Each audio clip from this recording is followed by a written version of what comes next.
साथियों नमस्कार।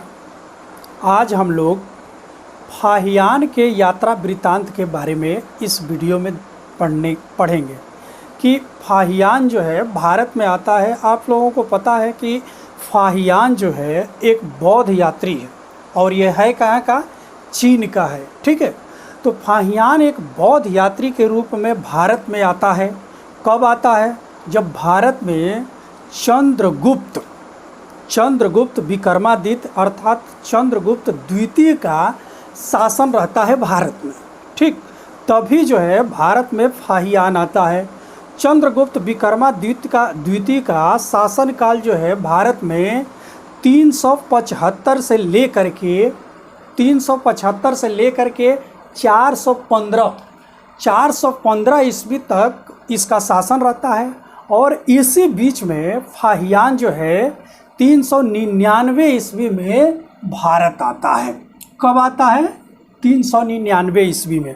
और 399 ईस्वी से लेकर के और ये 1414 ईस्वी तक भारत में रहता है।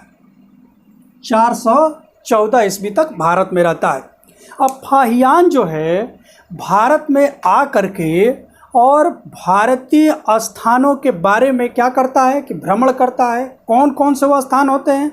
ये बौद्ध धर्म से संबंधित जितने प्लेस होते हैं इनका यह क्या करता है? एक एक करके भ्रमण करता है। और इन्हीं के बारे में अपनी पुस्तक फोक्योविली में, इसकी पुस्तक का नाम है फोक्योविली, इसमें यह इन सारे यात्रा विवरणों का संग्रह करता है। ठीक है, तो आइए इसी के बारे में हम लोग आज पढ़ने का प्रयास करें कि ये कैसे भारत में आता है। तो देखिए यह क्या है कि फाहियान जो है एक चीनी यात्री है।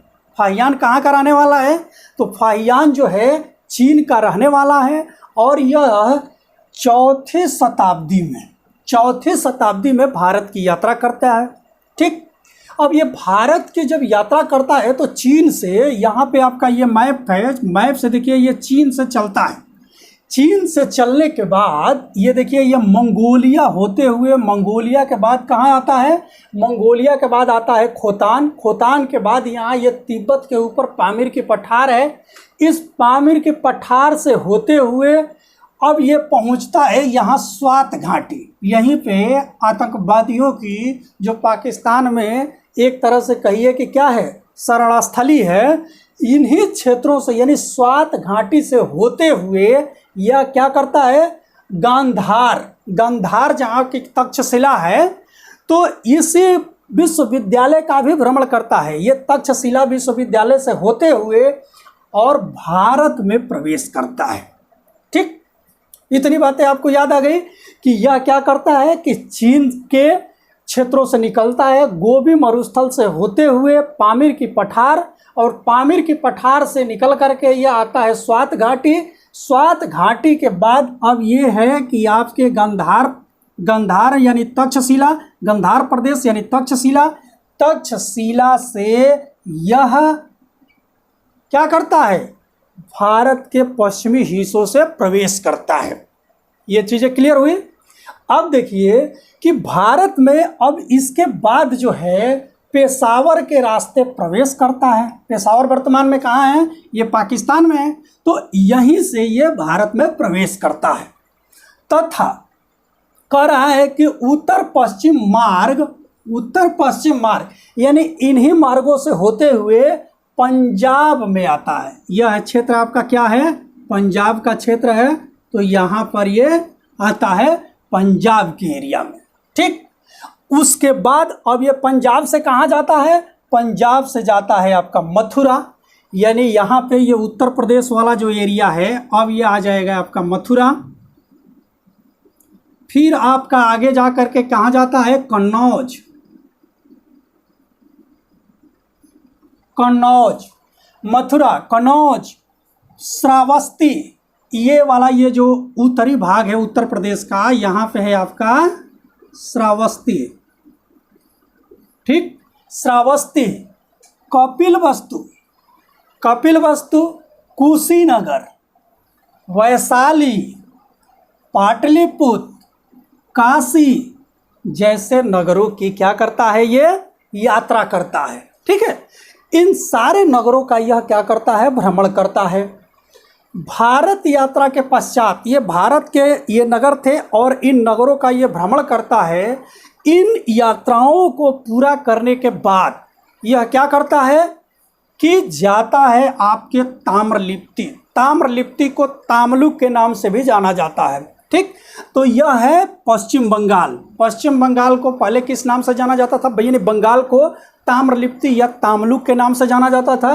तो यहाँ से ये यहाँ पर जाता है। ठीक, और यहीं से यह क्या करता है कि चला जाता है आपके श्रीलंका।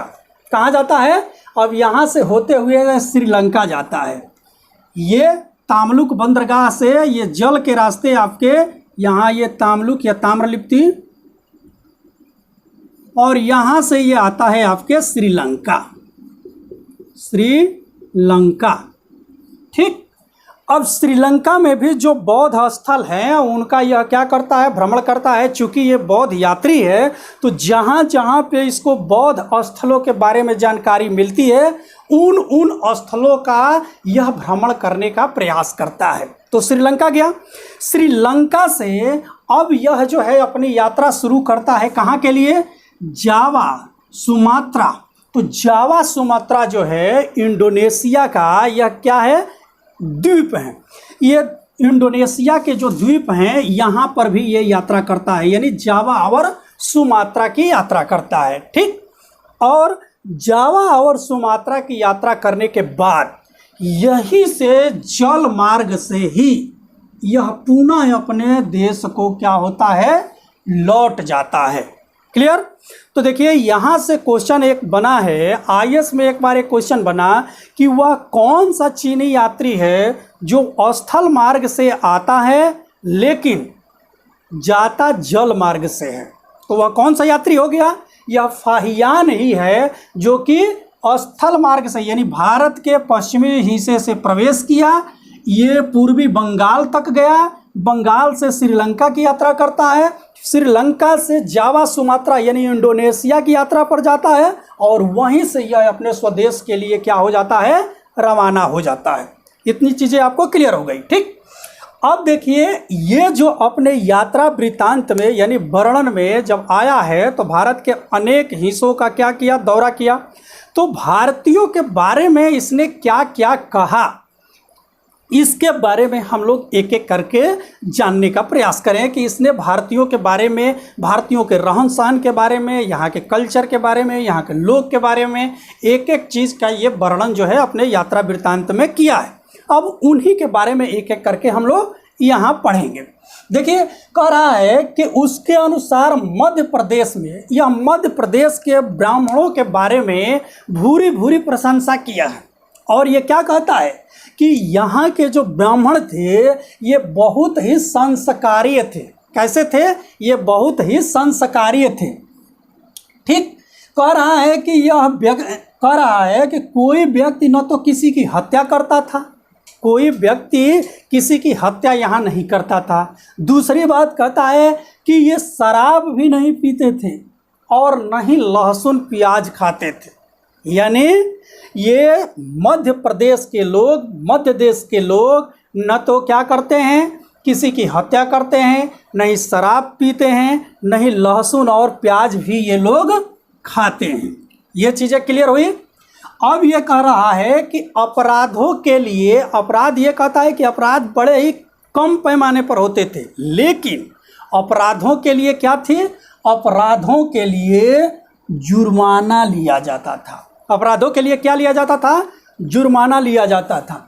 ये कहता है कि यहाँ पे अपराध के लिए मृत्यु दंड की व्यवस्था नहीं थी, यानी इस काल में अपराध के लिए क्या था, मृत्यु दंड का कोई भी प्रावधान नहीं था। यह दूसरी बात कहता है कि यहाँ अपराध के लिए क्या किया जाता था, अंग को छत विछत करने की क्या थी, प्रक्रिया थी। यानी यदि कोई व्यक्ति जो है कठोर अपराध किया है तो उसके अंग को छत विछत कर दिया जाता था, लेकिन व्यक्ति को क्या किया जाता था कि हत्या नहीं की जाती थी।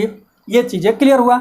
नेक्स्ट पॉइंट ये कहता है कि लोग, जो यहाँ के लोग हैं, सुअर, मुर्गियाँ नहीं पालते थे और न ही पशुओं का व्यापार करते थे। यानी यहाँ के लोग न तो सूअर पालते थे और न ही पशुओं का व्यापार करते थे। आगे कहता है कि शराब खाने और कसाई घर का यहाँ पे अभाव है। यानी देखिए, सूरा का उल्लेख जो है हमें कहाँ है, वैदिक काल में ही मिलता है। आपको ऋग्वेद में ही सूरा शब्द का, सोमरस का उल्लेख हमें मिला है। लेकिन फाहियान आता है तो ये कहता है कि जो यहाँ के लोग हैं ये शराब खाना इसको नहीं मिलता, यानी इस कह रहा है कि लोग शराब नहीं पीते। दूसरी बात कह रहा है कि यहाँ कसाई खाना नहीं था, यानी पशुओं की बलि कहीं पे नहीं हो रही है। ठीक, नेक्स्ट पॉइंट कहता है कि समाज में चंडाल सबसे निम्न जाति था। ये किसको सबसे निम्न जाति बताता है? चंडालों को सबसे निम्न बताता है। क्या कहता है कि चंडाल सबसे निम्न थे और यही जो लोग थे यह क्या करते थे? शिकार करते थे। यानी पशुओं का शिकार कौन करता है? चंडाल करते थे। ठीक, और चंडालों के बारे में यह विस्तृत वर्णन करता है। चंडालों के बारे में क्या कहता है? कह रहा है कि जब वे नगर में प्रवेश करते थे तो लकड़ी की आवाज़ करनी पड़ती थी उनको। क्या करनी पड़ती थी? यानी लकड़ी को वो बजाते हुए आते थे। लकड़ी को बजाते हुए क्यों आते थे? क्यों कि जब वो नगर में प्रवेश करते थे, लकड़ी की आवाज़ करेंगे तो लोग उनके आने से पहले ही दूर हट जाते थे, जिससे उनसे लोग जो हैं अशुद्ध न हो सकें। इसकी बात जो है क्या करता है?